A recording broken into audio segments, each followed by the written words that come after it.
जय श्री कृष्ण।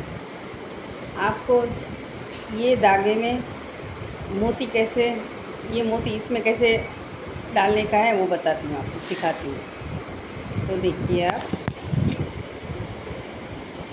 पहले ये जो मोती वाला धागा है, मोती जो भरा है ना, तो जिसमें डालने का है उसको इसके ऊपर रख के इसको ऐसे बांध देने का है। ऐसे बांध दो और फिर ये जो मोती है ना उसको इसमें ट्रांसफर कर दो।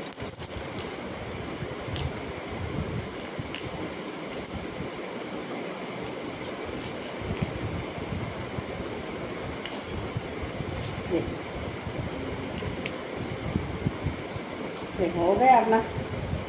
कैसे किया मालूम पड़ा ना। अगर आइडिया अच्छा लगा तो शेयर करो, लाइक करो और फॉलो करो। Thank you.